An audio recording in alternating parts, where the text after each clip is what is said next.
ข้างเดียว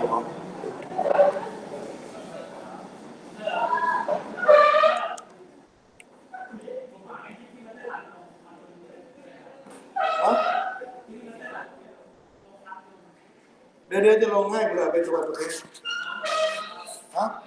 แต่ว่าไม่ต้องอัพส่งนะคือลงให้เฉยโอเคไหมคือลงเผื่อใครอยากดูทุกตัวเลยคือเวลาเราจดเสร็จเนี่ยเราไม่นั่งฟังแล้วก็ดูไปมันไม่ต้องเสียเวลามันนอนที่อย่างเงี้ยตอนที่ได้เราอย่างนี้อยู่ใช่ไหมถูกไหมดังนั้นถ้าไปทัวร์อีกทีมันจะดีมากตั้งแต่ไหนไม่รู้จำไม่ได้ไม่ลงมานานแล้วก็กลัวลงแล้วเป็นภาระเอาลงให้ดูเฉยๆลงทีเดียวปลื้มเลยนะที่เหลือมันตอนไหนไม่รู้ก็ลงเป็นชุดก็เปิดดูเองอันนี้ไม่ต้องอัพส่งนะอาจจะสร้างเป็นทบทวนเนื้อหาแล้วก็วิดีโอไปดูเองถึงไหนละข้ออะไรครับ25หลบไม่ได้จากรูปคันเสมอนะยาว4ไม่กดแล้วมันขยายเลยต้องให้บอกตลอดนี้เลยหนัก5นิวตันนะฮะก็น่าจะให้มาแล้วครับ5นิวตันโอเคไหมกำแพง A นี่กำแพง A นะห่าง3 เมตรให้มาแล้วโยงขึ้น C หนัก20 เมตรให้มาหมดแล้วนะว่าตามรูปแล้วนะครับจงหาอะไรมั่งดูครับแรงตึงเชือกทีแล้วกับเท่าไหร่นะแล้วอะไรอีกทีฮะแรงอัดขาดหรือแรงปฏิกิริยาคืออะไรนะ N โอเคไหมข้อนี้หาอะไรด้วยครับหาทั้ง2 อันนะ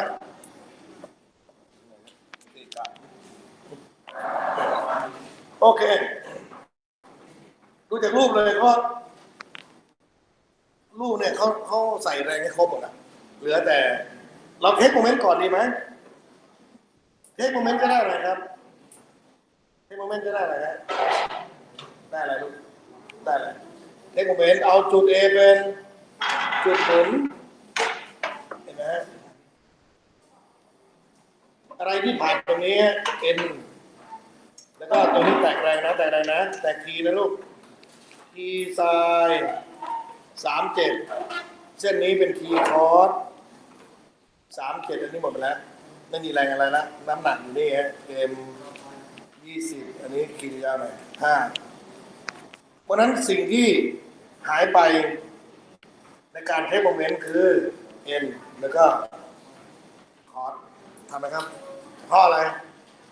เพราะบานจุดหมุนหรืออะไรบ้างข้างบนชัดเจนเลยคูณเลยครับที่ไซน์37คูณเห็นไหมก่อนนะเท่ากับ5คูณบวก20คูณทันไหมทันนะครับขึ้นเมียนเดียวลงมี2 อันก็คูณแค่คูณมันโมเมนต์คือแรงคูณระยะห่างสิ่งที่ไม่น่าผิดก็คือแรงเนี่ยนะครับโจทย์ไม่ให้ก็หาสิ่งที่น่าผิดและพลาดก็คือระยะห่างต้องดูให้ดีต้องจับจุดเลยนะจุดหมุนคือตรงนี้เลยนะระยะต้องจากไฝสีน้ำเงินนี่เลยนะไปยังเส้นแรงนั้นๆโอเคไหมครับมาดูทีนี่คูณอะไรครับทีคือตรงนี้จากน้ำเงินมาถึงน้ำเงินเนี่ยเท่าไหร่นะเห็นนะครับเท่าไหร่ครับเห็นเท่าไหร่แล้วตอบ3ถูกต้องที่นี่ให้ตอบคือมองถ้ามองเป็นคือมันก็เริ่มเปลี่ยนแล้วแต่ถ้ามัวแต่ลอกมาเซอร์อยู่ก็คือไม่ตอบเลยมันก็เป็นไงนะ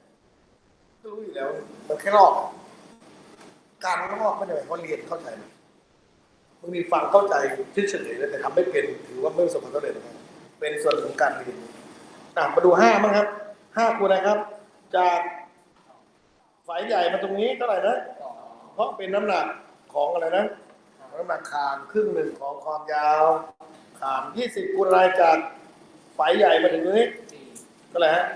4มันก็จบแล้วใช่ไหมเอาแทนเลยฮะ25 10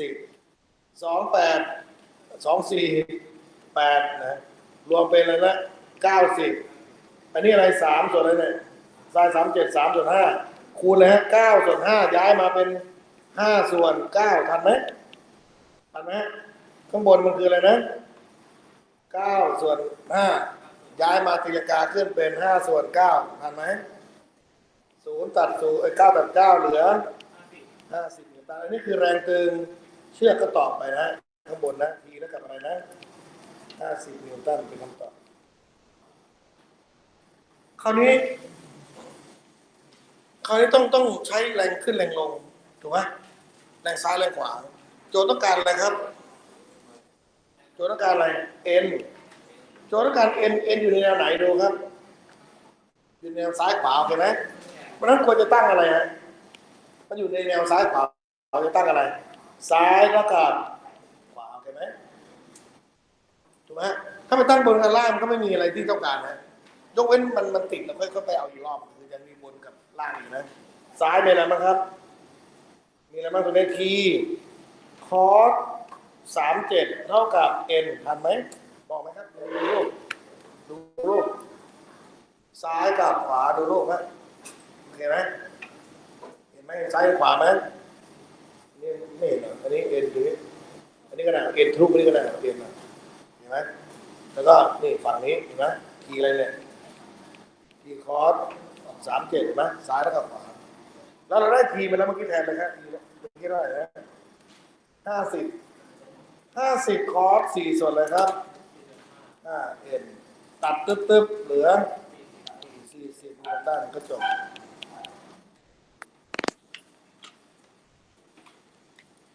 ทันไหม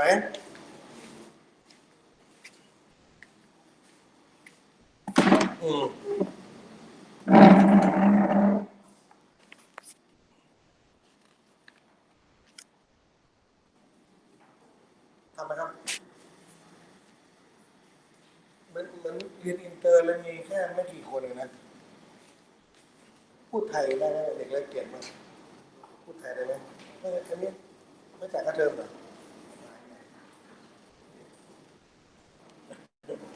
ต่อไป26ครับจากรูป a หนัก10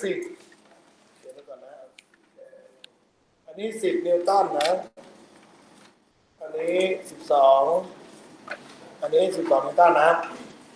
แต่ละอันมีรัศมี5เซนรัศมี5เซนเท่ากับการก็เท่าไหร่20ถูกไหม2ก้อนก็20พอดีมั้ยแต่กล่องมันเท่าไหร่นะ22ตามหลักการวาดรูปที่ถูกต้องมันต้องเป็นแบบนี้นะมันต้องเหลือตรงไหนอยู่ครับใช่ไหมอันนี้เท่าไหร่นะ10อันนี้เท่าไหร่ครับ10อันนี้ต้องเป็นเท่าไหร่เนี่ย2เพราะทั้งหมดมันยาว20แล้ว22แต่ไม่เป็นไรครับมันก็สรุปมันก็กดแบะลงไปได้แหละถูกไหมเพราะไม่มีอะไรจะทานก็แบะลงไปตามรูปสีแดงเนี่ยแต่เขาวาดรูปเป็นเรื่องของเขาครับต้องหาอะไรมาดูขนาดแรงที่ก้นกรัมต่อ b เดียวกรัมต่อ b ก้นกรัมต่อ b คือนี้เพราะนั้นแรงกรัมก้นต่อ b คือนี่ชี้ขึ้นอย่างเงี้ยโอเคไหมที่ก้นแต่เนื่องจาก2อันนั้นมีค่าเป็นไงกันเนี่ยเท่ากันถูกไหมเท่าไหมฮะเท่ากันเลยเพราะมันโดนขี่อยู่คนเดียวเลยถูกไหมมันกดด้วยก้อนแรงก้อนเองข้างบนก็เท่ากันก็ต้องได้เท่ากันแหละถูกไหมแต่เนื่องจากเขาถามที่ก้นเลยไม่ต้องซีเรียสอะไรมันก็คือใช้แรงขึ้นกับแรงลงเลยนะจบนะครับขึ้นมี2อันนะคือ2n ทำไหมฮะทำไหมถ้าไม่ทำเขียนตัวนี้ไปก็ได้มันขึ้นคือ nb กับ n อะไรนะ nc nb บวก nc เท่ากับน้ำหนักมีอะไรบ้างอ่ะ10บวก12บวก2นะครับน้ำหนักมันจะไม่ได้เขียนลงมาน้ำหนักคืออะไร12น้ำหนักคืออะไร12น้ำหนักคืออะไร10เห็นไหมขึ้นเท่ากับลงทำให้ลูกทำไหมแต่ n 2ตัวนี้มันมีค่าเป็นยังไงเท่ากันนะมันเท่ากันนะเท่ากันก็กลายเป็น2n บวกเลยเนี่ย24 30 4ทำไหมฮะทำไหม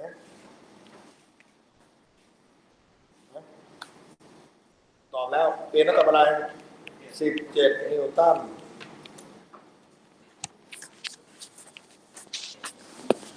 คือถ้าถามบิ๊กโก้มันต้องคิดมากถ้าถามแรงพยาที่จุดต่างๆเนี่ยโอ้โหข้อนี้สนุกเลยใช่ไหมคิดอะไรก้อนไหนฮะก้อนบนลงมาเหมือนที่เราวาดโชว์เอานั้นน่ะ2 ก้อน 3 ก้อนและคิดดูฮะมันมีระยะห่างตรงนี้3 เหลี่ยมข้างในนี่เป็นไงนะเป็นซีต้าสนุกเลยแต่ไม่โหดขนาดนั้นหรอกถ้าโหดขนาดนั้นคือทักษะมันจะนานน่าจะ1 หน้ากระดาษได้คือไม่ได้เยอะหรอกแต่คิดนานเนี่ยมี3 ก้อนก็ต้อง3 ชุดแต่ละชุดมีอย่างละ2 สมการถูกไหมก้อนหนึ่งมี2 สมการนะซ้ายขวาบนล่างซ้ายก้อนขวาบนล่างคือนานเนี่ยรู้นี่แต่ให้เรามองออกว่ามันคือขั้นตอนนะนะอันนี้ทำไปยังเห็นใส่สีม่วงไว้ไม่มีใช่ไหมปกติปกติเนี่ยที่มองเป็นปกติอันนี้มีแรงอะไรเนี่ยมีแรงนะฮะมีแรงเสียดทานถูกไหมเขาเรียกดึงอะไรเนี่ยดึงอะไรเนี่ยF คอส37แตกเลย F ไซน์37แรงปฏิกิริยา R mg ถูกไหมจริงๆเธอมองแค่ซ้ายขวาจบแล้วนะเพราะมันมองเป็นเรื่องปกติใช่ไหมมองไหมพื้นราบเราก็มองซ้ายขวาเป็นหลักถูกไหมพื้นเอียงก็คือมองขึ้นกับลงพื้นเอียงถูกไหมครับแนวดิ่งก็ขึ้นมองอะไรบนล่างเป็นพื้นปกติงงไหมแต่ว่าต้องมีคอร์สไปด้วยใช่ไหมครับอันนี้เป็นอะไร F คอร์สนะครับ37เท่ากับแรงเสียดทานถ้าเธอจำแรงเสียดทานดึงเฉียงดึงขึ้นได้ก็จบแล้วเพราะทุกอันเนี่ยเหตุผลที่มันมาจากนี้นี่นะเหตุผลดูนะครับไม่ได้ทำให้ดูว่าถ้าสมมติเราจำได้ที่ให้ร่องสุดรัดไว้อะไรนะเขียนกับมิวอะไรนะที่เราจำได้มิวนะพื้นราบ M G ดึงเฉียงมีบวกลบดึงเฉียงขึ้นปกติเป็นบวกแรงเสียดทานต้องเป็นลบเห็นไหม F นะ F ไซน์37เดี๋ยวจะมาดูว่าที่มามันจากไหนก็คือการแตกแรงเนี่ยครับมาดูนี่นะถ้าจำได้ไม่ต้องมาแตกตรงนี้โอเคไหมเข้าใจป่ะเนี่ย R บวก F ไซน์37เท่ากับ mg นะครับ R เดียวก็เท่ากับ mg ลบ F ไซน์37 F เท่ากับ mu R เพราะนั้นก็คือ mu วงเล็บ mg ลบ F ไซน์37ใช่ไหมครับมันก็คืออะไรฮะสูตรลัดที่เราอะไรมาแล้วครับไม่งั้นต้องเสียเวลาทำอย่างนี้นะเพราะนั้นทุกครั้งมองแค่ถ้าเป็นแนวธรรมดาพื้นราบก็มองแค่ซ้ายขวาโอเคไหมแล้วก็ใส่แรงเสียดทานตามที่เข้าไว้แนวเอียงก็คือขึ้นแล้วกับลงเอ็มดีไซน์ตามหลักโอเคก็ใช้แรงเสียดทานตามนั้นก็จะออกแทนค่าครับจงหาอะไรนะวัตถุเคลื่อนที่ความเร็วคงตัวก็คือชุดลูกตาอยู่แล้วโอเคไหมครับไม่ต้องสนใจมันนะจงหาอะไรอย่างครับไม่ออกเลยถามว่าสารประสิทธิ์ออก5 นิ้วแทนเลยครับแรงเท่าไหร่ครับแรงก็ให้มาแล้วเท่าไหร่ครับ50คอส4 ส่วน 5 นิวติดไว้ m เท่าไหร่ฮะมวลเท่าไหร่13ก็130ลบ s เท่าไหร่50ไซน์37 3 ส่วน 5ทันไหมลูกทันไหมตัดก่อนปึ๊บเท่าไหร่ฮะ40เท่ากับนิวฝั่งนี้นี่ตัดนี่ได้10เป็น30ลบ130เหลือ100ย้าย100มาทำไมเลยนิวเท่ากับ 0.4 ทำไหมครับทำไหมเวลาเรียนทำนักเรียนไม่ใช่ว่าฝึกทำรัดก็รัดเกินเหตุเข้าใจป่ะเวลาเรียนสอบแสดงทำมาอย่ารัดเกินเหตุ1คนมีอะไรบ้างครับเนี่ย1มีสูตรถูกไหมต้องเขียนสูตรต้องเขียนอะไรบ้างนะหลักการเนี่ยแทนค่าตอบอย่างเงี้ยมันก็ถือสั้นเราไม่ต้องมาเอาอย่างนี้เลยเนี่ยมันลอกชาวบ้านมาป่ะไม่ใช่ใครไปดูออกรีวิวเขียนมาเลยเข้าใจป่ะต้องมีจดให้อะไรมาสูตรอะไรแทนค่าตอบ 4 ขั้นตอนเกรด4เป๊ะได้ไหมลูกอันนี้ได้ไหมโอเคไหมต่อไป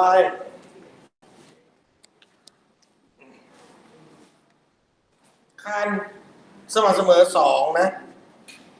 มีมวล20 กิโลกรัมแขวนน้ำหนัก30ไอ้นี่เป็นมวลของอะไรนะ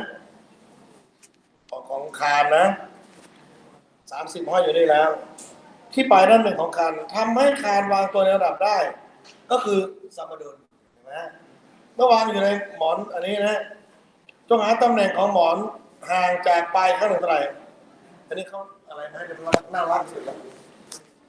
ผมเลือกแบบหัดชุดนี้เพราะว่ารูปมันใส่แรงไหมจะเป็นตัวอย่างแต่ในอนาคตอาจจะไม่มีเลยโอเคนะเอาอะไรไปยืนหมุนเลยครับเห็นชัดเจนอันนี้เป็นคานเบสิกมากเลยใช่ไหมถูกไหม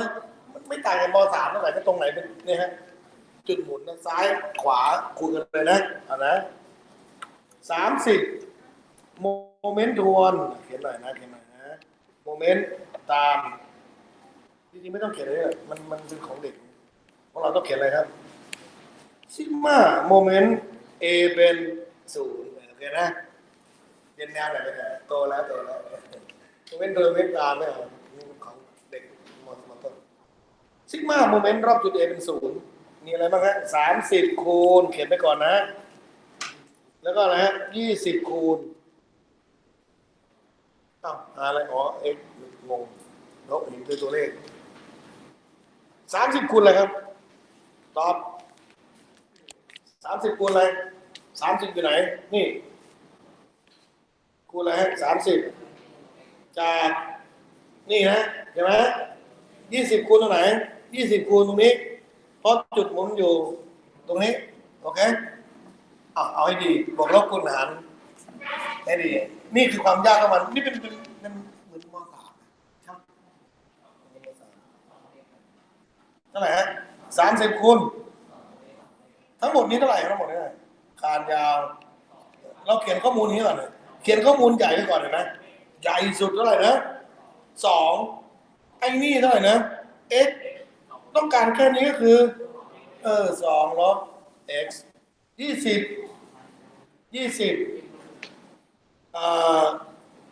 ทั้งหมดเท่าไหร่นะนี่1ไอ้ตรงนี้ก็เท่าไหร่นะ1ถูกไหมแต่ตรงนี้เท่าไหร่อันนี้2ลบ x อันนี้เท่าไหร่นะมองตรงนี้ฮะนี่เต็มที่คือตรงนี้ใช่ไหมเต็มที่คืออะไรนะ x ใช่ไหมหายไปเท่าไหร่1อีนี่ก็เป็น x ลบ1ทันไหมเอ่ยทันไหมถ้าได้คือจบแล้วถูกไหมและความยากมันคืออะไรนี่ครับแก้สมการนะครับเวลาแก้0ตัด0ไปก่อนนะไม่ต้องเสียดายลูกโอเคคุณก็กระจายไปครับ6ลบ 3x เท่ากับ 2x ลบ 2รวมพรรคพวกตัวแปรครับเขาเรียกว่าการแก้ตัวแปรต้องคิดตัวแปรก่อนเสมอย้ายจากตัวแปรต้องเป็นบวกเสมอจำไว้นะตัวแปรทุกชนิดต้องเป็นบวกเสมอเพราะฉะนั้นคุณต้องย้ายมาให้เป็นบวกเห็นนะจากลบมาเป็นบวกเป็นอะไรนะ 5s ที่เหลือฝั่งนี้ไปลบย้ายไปโน้นเป็นอะไรฮะบวกเป็น8นะ x เท่ากับ515เศษ356นามสกุลทันไหม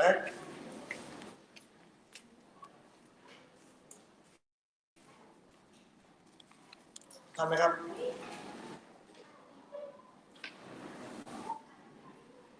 เสียงไอ้รามถามด้วยบทนั่นไม่ได้ถามผมบ่นเหรอไม่ก็ถามต่อไปทำไหมเนี่ย29ดูคานยาว10คานยาว10นี่ตัดอยู่ในกำแพงเลยนะตามรูปดูสังเกตนะครับสอดอยู่ในกำแพงหนา2เขาเขียนไม่หมดแล้วน่ารักคานตัวตรงนี้มวล4อันนี้เป็นมวลของมวลของใครนะไอ้คานนะที่ปลายคานมีมวล20แฝงไว้จงหาระยะที่ A แรงปฏิกิริยาที่ A เนี่ยก็คือ F อะไรนะตามรูปคือ F นะฮะลงฮะเห็นไหมทำไมเป็นอย่างนี้รู้ไหมครับทำไมมันขึ้นลงอย่างนี้สงสัยไหมไอ้ที่เขาวาดรูปมันไม่ผิดหรอกแต่ว่าสงสัยไหมถ้าเขาไม่วาดรูปเราจะใส่ได้ยังไงนี่นักเรียนดูอันล่างเนี่ยนี่คือคานถูกไหมเวลามันน้ำหนักกดใช่ไหมมันจะกดลงตรงนี้ใช่ไหมเห็นไหมกดลงตรงนี้ปุ๊บก็เป็นไงขึ้นถูกไหมอันนี้เป็นไงนะงัดขึ้นถูกไหมมันจะเป็นไงลงเข้าใจยังคือธรรมชาติต้องมองธรรมชาติเนี่ยอยู่เฉยๆไม่เป็นไรออกแรงกดที่ปลายคือมือมันจะกดอย่างนี้นะนะกดปุ๊บก็กดตรงนี้ถูกไหมกดตรงนี้ก็แอคชั่นรีแอคชั่นพอไอ้นี่กดนี้ไอ้นี่เป็นไงกระดกขึ้นนู้นแรงก็ต้องลงโอเคฮะโอเคไหมทำนะเดี๋ยวมาเสื้อเปลี่ยนอันนี้เป็นสีแดงก่อนนะมันอาจจะมองไม่เห็นนี่ไงเอฟเลยนะเอฟที่อันนี้เอฟที่ไหนฮะเอฟที่ดีโอเคจงหาเลยนะเอฟที่อะไรนะเอนะครับเพราะหาที่เอใช้จุดไหนเป็นจุดหมุนดีแล้วหาที่นี่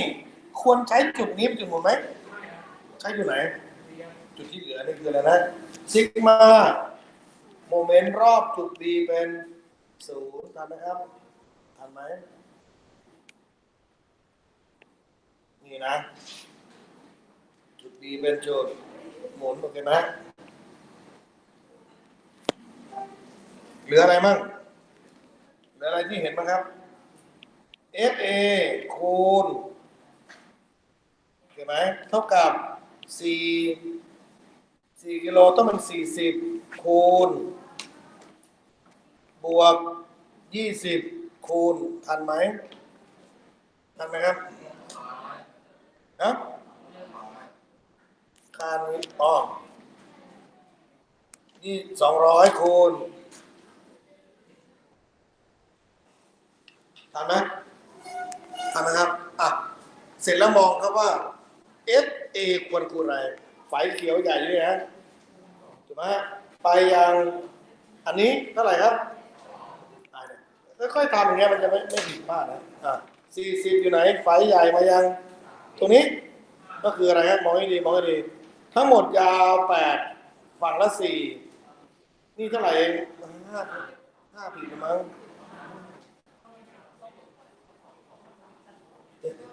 นี่ไฟเขียวนี่คืออะไรเนี่ยจุดหมุนแกว่าเรากำลังมาคิดไฟเล็กน้ำเงินนี่ระยะต้องจับจุด2จุดนี้ห่างเท่าไหร่นี่ขนาดทำให้ดูขนาดนี้บอกเราให้ระวังเรื่องอะไรนะระยะทางไม่ใช่เห็นตัวเลขอะไรกูใส่หมดนะต่อไปเลข200อยู่ไหนฮะนี่ไฟอันสุดท้ายนี่เท่าไหร่ครับแต่จบแล้วถ้าทำตรงนี้ถูกก็จบหมดแล้ว2ตัดครับ20ตัด100เห็นไหมตอบ60บวก860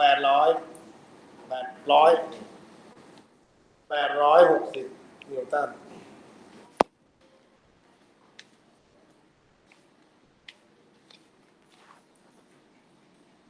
ตัดมาหัดตัดนะการตัดคือการทำเหมือนกันทุกพจน์มันจะไม่ผิดไม่ต้องมาโชว์ลีลาย้ายมากนะ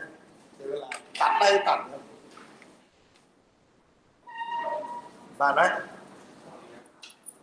ถ้าเราทำอย่างมีประสิทธิภาพสังเกตเลยนะมันก็แค่3 บรรทัดมันน่าทำจะได้นะฟิสิกส์ก็เป็นไงขึ้นนะน่าสนใจมากขึ้นเรียนแล้วเป็นไงทำได้เร็วขึ้นมันก็ยังดีกว่าวิชาอื่นนะแต่ถ้าเมื่อไหร่ก็ตามนะครับคุณได้ทำแต่ละข้อครึ่งกระดานคุณพูดยังไงมันไม่น่ามันนะแล้วคุณไปสอบไม่ทันก็อยู่แล้ว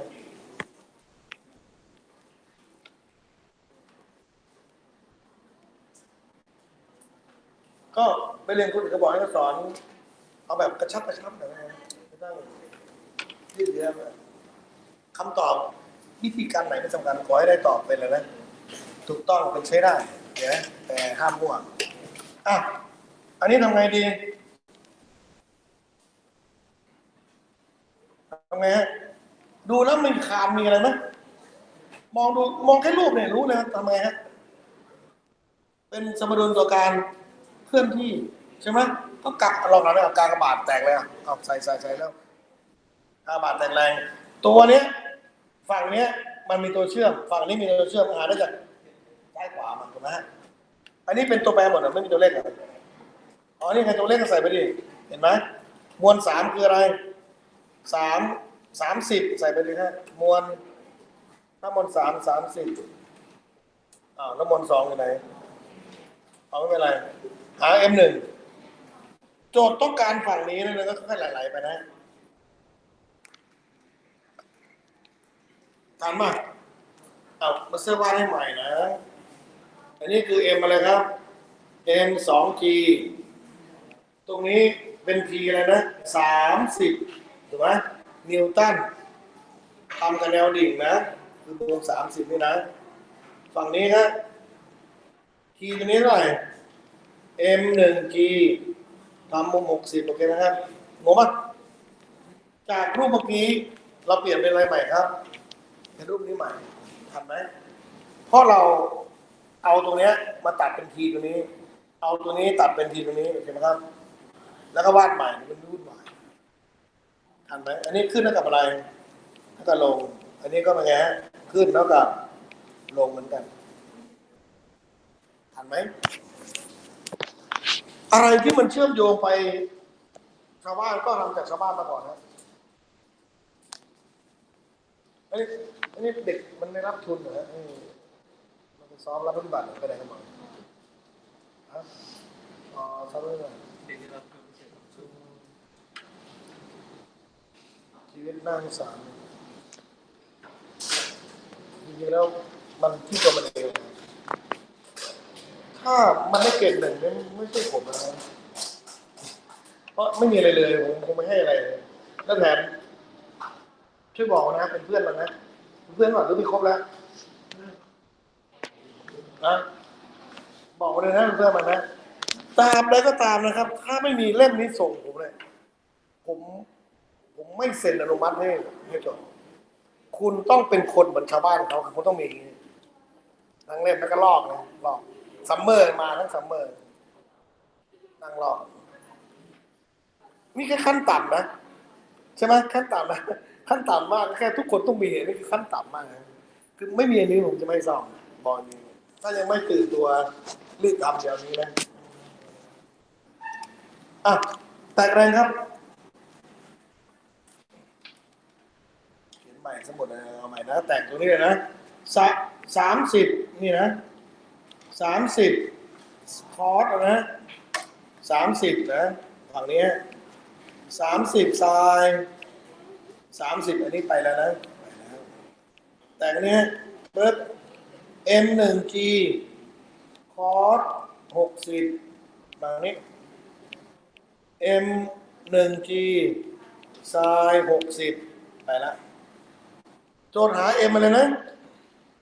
โจทย์หา M อะไร M1 มองแกนไหนจะดีที่สุดครับนี่คือแกน Y นี่แกน X มองแกนไหนดีที่สุดครับแกนอะไรนะแกน X เพราะแกน Y มันติดอะไรตัวหนึ่ง M2 ไม่น่าออกเลยนะมันไม่ได้ทำหมดทุกอย่างเลยนะซ้ายขวาบนล่างทำไปเพื่ออะไรทำไปแล้วไม่ประโยชน์เลยเอาสิ่งที่โจทย์ต้องการอยู่แกนอะไรนะแกน X นะตั้งเลยนะ M1G ไซน์60เท่ากับ30ไซน์30เอาแทน30ไซน์30คือ1/2ทันนะฮะ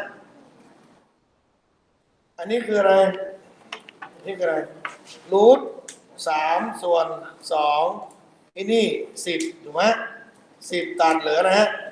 5คูณอยู่ย้ายมาทำไมนี่ตัดก่อนนั่นแหละฮะคูณอยู่ย้ายมาหารโอเคไหม M1 ทันนะครับทันไหมมันคูณอยู่ย้ายมาทำไมหารทันไหมเนี่ยรูท3/2อันนี้10ตัดกับ2เนี่ย5มันก็เหลือ5รูท3มันคูณอยู่กับ M ย้ายมาหาร10เป็นยังไงอ่ะทีไง อืมลืมไม่ลืมลืมจีหรือใช้9.8ดีนะใช่อะไรดีลูก9.8ดีไหมขนาดเขาสอบก็มหาลัยเขาจะใช้เลยนะประมาณ10เลยผมเห็นม.3บังคับใช้9.8ผมโอ้โหฟิสิกส์ก็ต้องให้กัดการคาดเดาการประมาณตอนตอบถูกไหมไม่ได้มาลีลาจนทำจนเลือดตาได้ประเด็นมันทำให้เด็กไม่ชอบคำนวณอ่ะเพราะกว่าจะออกเป็นไงนะเจอรู้ก็ไปเป็นไงน้ำตาร่วงเลยกลายเป็นมันคำนวณมันยากจังไม่อยากเข้าสายวิทย์ไปนั่นมันยากไหมเนี่ยเห็นไหมไม่ใช่สอนยากไหมเนี่ยยากไหมยากกว่าเดิมตารู้ครับไม่คุยแล้วพวกกระดูกสันหลังเนี่ยอะไรเนี่ยอ้าวเหลืออะไรนะ353ส่วนรูท 3คูณอะไรเข้าไปนี่นะอันนี้ได้ตัดกันโอเคไหมตอบนี่กิโลกรัมนะเพราะเราไม่ได้ทำเป็นนิวตัน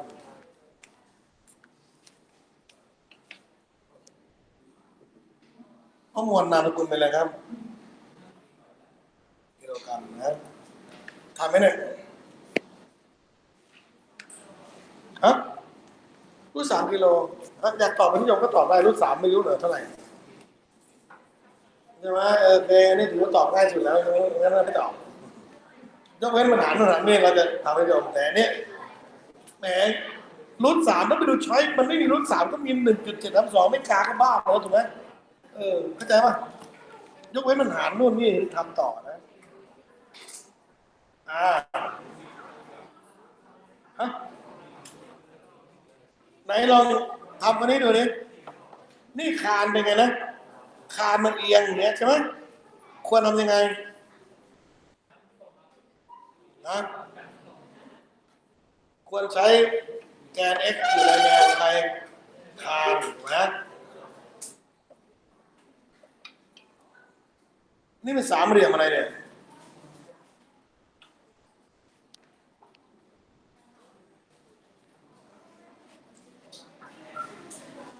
อ่ะลองดิไม่ลองไม่อะไรทั้งสิ้นนี่แกน x นี่แกนอะไรโอเคเพราะแกน x ตัวนี้มันโผล่นี่ก็คือ r ถูกไหมเนี่ยถูกไหม r ที่ไหนฮะที่ a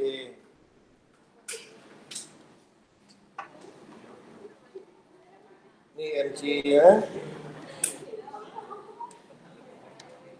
200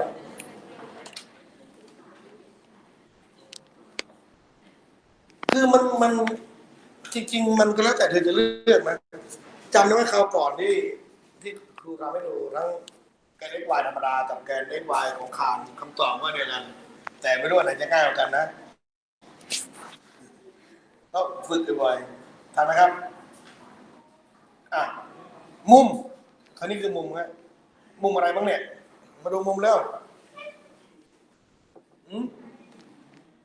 มันน่าเป็นสามเหลี่ยมอะไรเนี่ยใช่ไหมมุมอะไรก็ช่างครับต้องมีมุมอะไรเสมอ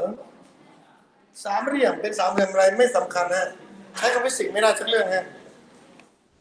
ยกเว้นสามเหลี่ยมอะไรจึงใช้กับฟิสิกส์คณิตศาสตร์ได้ตามหลักก็คือต้องสามเหลี่ยมมุมฉากโอเคทั้งตริโกณมิติและทั้งไซน์คอสแทนทั้งหลายจากสามเหลี่ยมมุมฉากถ้าไม่ฉากไม่ใช่โอเคไหมครับนะไม่ใช่เห็นแล้วจับมาข้ามฉากที่ฉากไปเรื่อยเลยไม่เอานะต้องลากเส้นให้เกิดอะไรขึ้นก่อนดีครับฉากมีอะไรบ้างได้แล้วนี่5นี่3นี่ก็ต้องอะไรทันไหมเนี่ยและ2ข้างเท่ากันไหมให้เป็นมุมอะไรนะซีต้าโอเคไหมครับฮัลโหลได้ปะได้นะ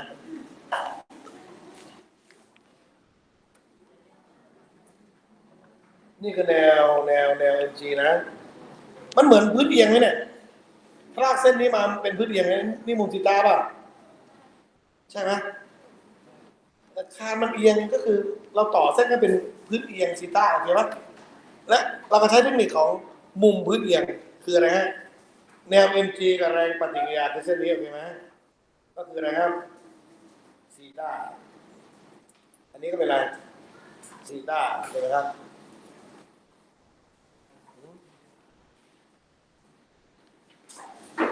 ถามว่านะจะ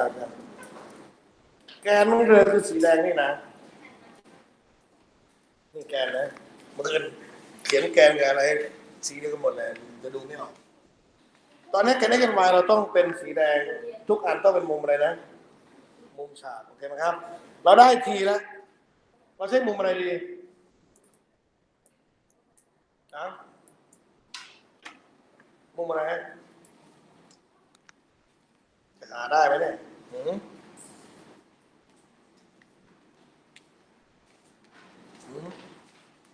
แต่อะไรดีแล้ว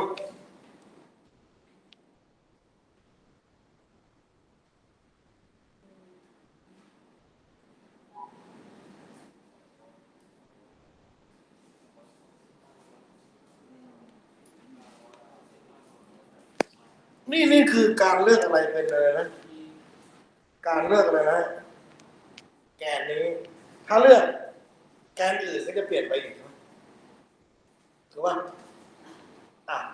ให้เลือกก่อนว่าอะไรจะเกิดขึ้นถ้าเราเลือกอะไรนะ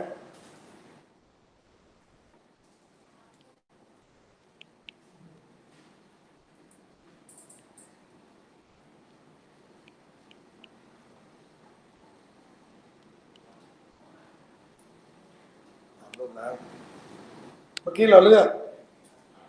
นี่นะ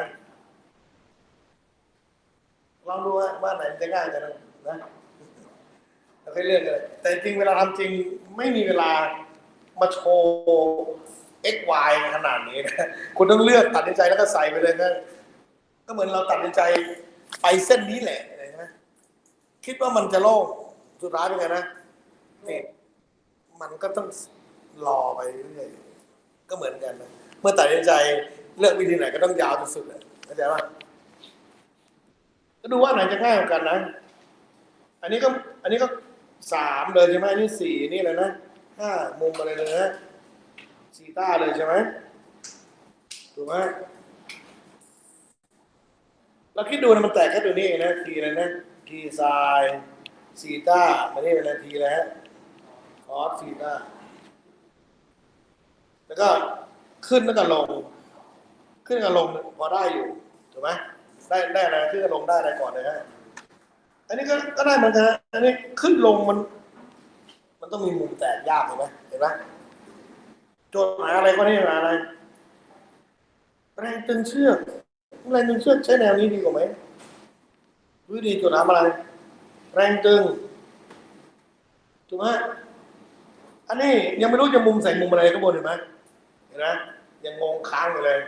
นี่ออกแล้วเป็นทีอะไรนะทีไซน์ซีต้าขึ้นอันนี้ต้องมีอะไรอะไรนะขอไปต้องมีอะไรนะเลยนะลืมใส่นะมุมพื้นเอียงคือตัวนี้มุมซีต้าโอเคไหมเพราะมันสั้นจังลืมใส่เลยนะนี่อะไรครับไซน์ซีต้าคอสซีต้าโอเคป่ะ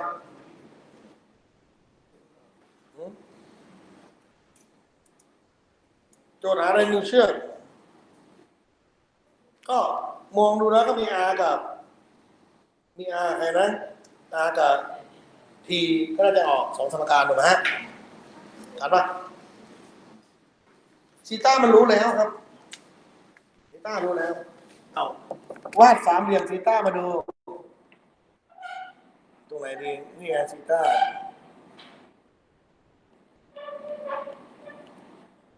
นะซีต้าไซน์คืออะไรเขียนกันนะไซน์ซีต้าคือข้ามคืออะไรสามข้ามฉาก3.5คอสเท่าไรเลยเราได้เนี่ย4 ส่วนเลยครับโอเคคำตอบนี้แล้วนะแทนทีไซน์ซีต้าจะเทคโมเมนต์หรืออะไรดี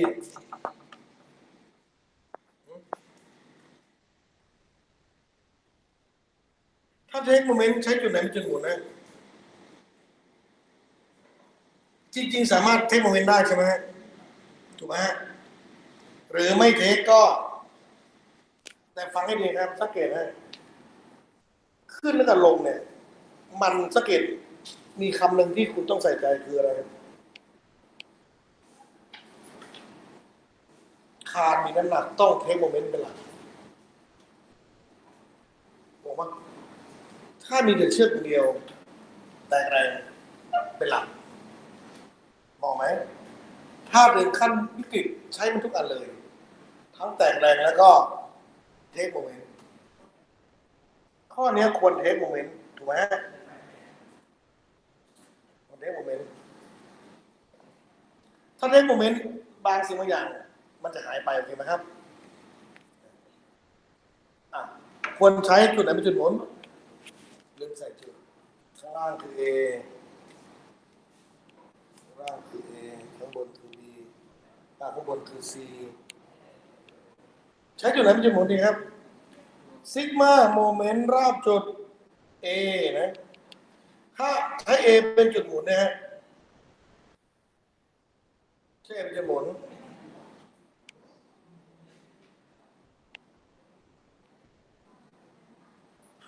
นะ A เป็นจุดหมุน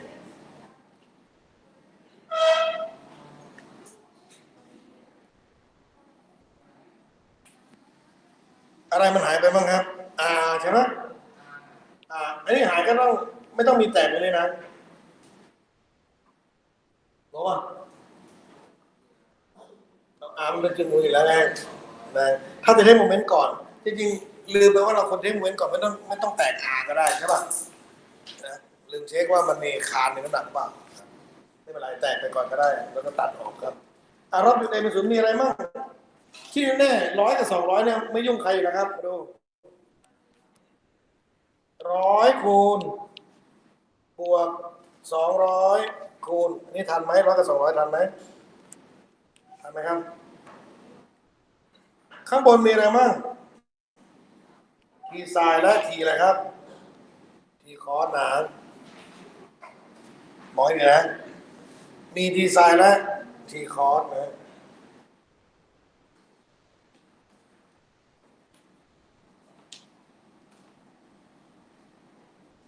จริงๆนี่จุดหมุนอยู่นี่นะมองนี่นะสีเขียวนะครับ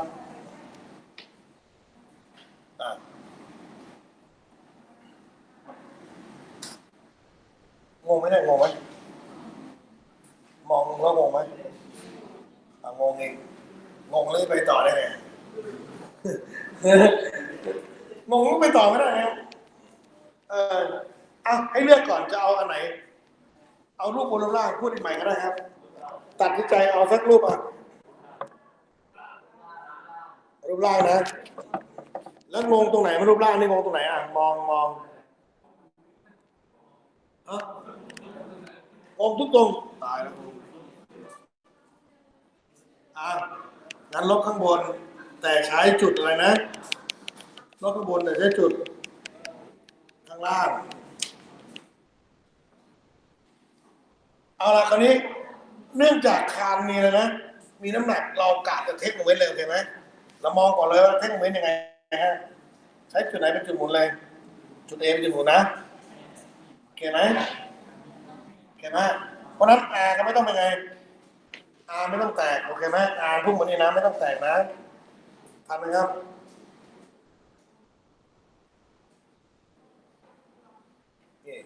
เมื่อใช้ A เป็นจุดหมุนอย่างนี้นะทันไหมทันไหมครับมีอะไรบ้างนี่นะเรายังไงก็ต้องสร้างจุดตรงนี้อยู่ดียังไงก็ต้องลบเพราะอะไรตรงนี้มันไม่มีมุมเลยยังไงก็ต้องลบเข้าตรงนี้เพื่อหาอะไรอยู่ดีฮะเพื่อหามุมตรงนี้อยู่ดีแบ่งครึ่งกลางตรงนี้เท่าไหร่นะ4ตรงนี้3ตรงนี้5มุม4ต้าข้างบนก็4ต้านะตรงนี้ก็เป็นอะไรเนี่ย4ต้าโอเคนะครับตัดบ้าง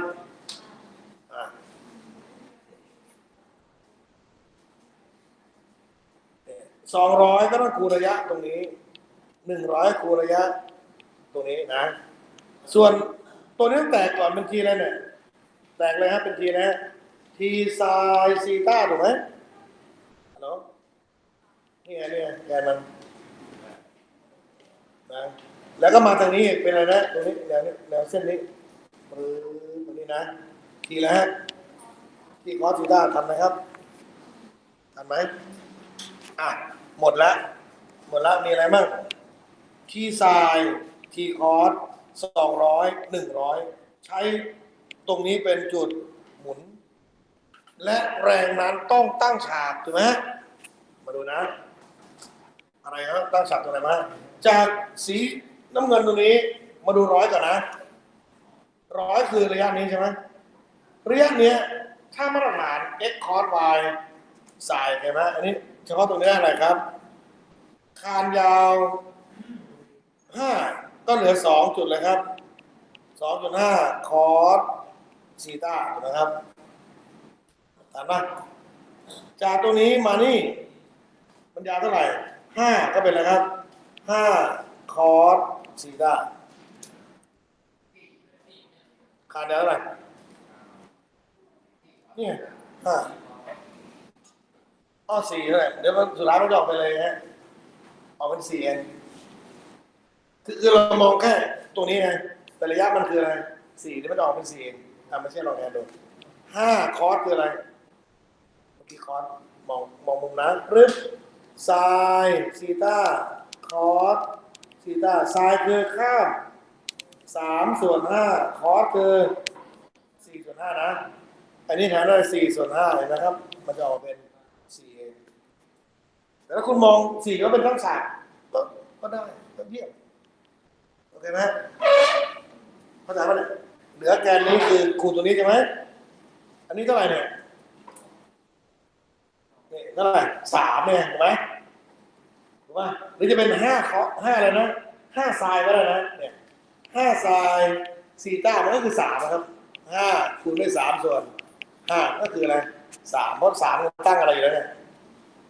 แล้วแต่คุณจะแตกแอลก็ได้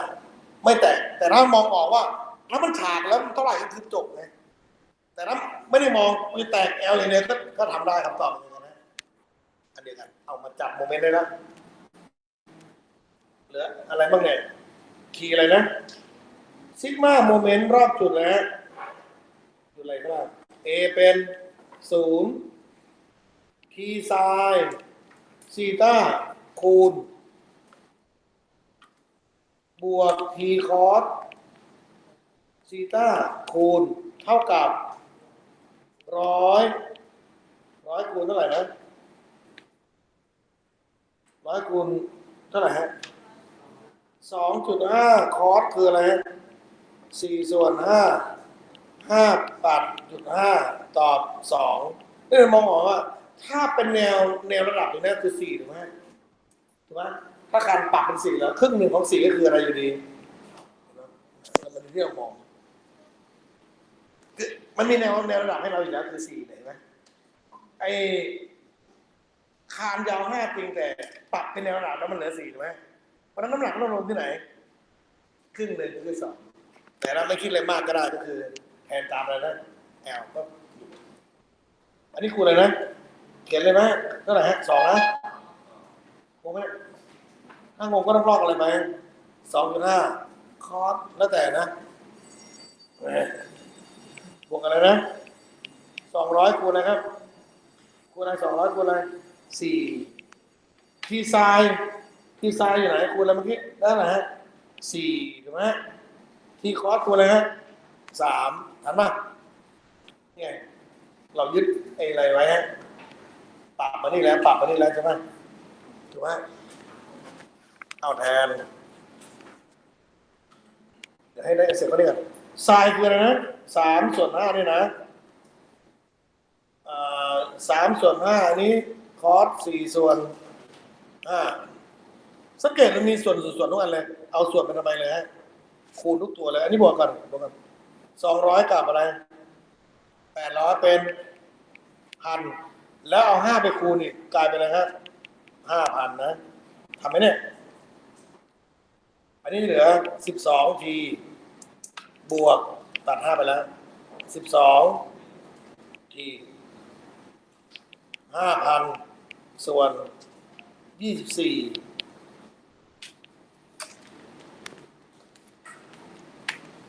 2ใช่ไหม200ใช่ไหม200ก็กว่าครับประมาณนี่บล็อกนี่มันหารกันได้แค่ไหนได้200ก็2 หลัก3 หลักก็กลายเป็น200กว่าถ้ามีช้อย200โผล่มานิดเดียวก็พอแล้วยกเว้นแผ่กันมา215 218 207เห็นไหมอันนี้หารได้ขนาดเลยฝึกหารนะครับหารแบบนี้ครับนะจุดศูนย์เนี่ย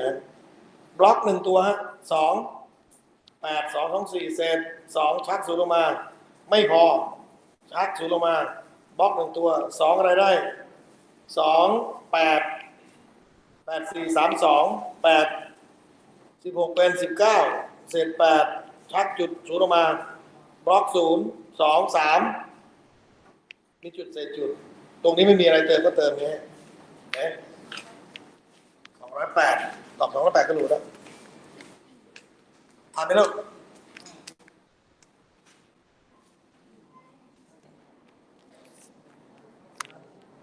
สังเกตนะฮะถ้าคานมีน้ำหนักไม่ควรแตกอะไรนะฮะแรงตัวยามาก เราบอกอะไรทันทีครับโมเมนต์ทันทีครับจะได้เร็วขึ้นเห็นไหมอย่างครั้งแรกเนี่ยครั้งแรกที่เราพูดไปคือเราใส่แรงก่อนนะลืมเช็คอะไรลืมเช็คว่ามันมีน้ำหนักหรือเปล่าตอนนี้สรุปได้ยังครับว่าเมื่อไหร่เทคโมเมนต์เมื่อไหร่ไม่ได้โมเมนต์ปิดเลยอ่ะถ้ามีเชือกไม่มีคานเบาก็แต่งแรงคานมีน้ำหนักก็เทคเลยโอเคไหมเทคเร็วจะเร็วกว่านะ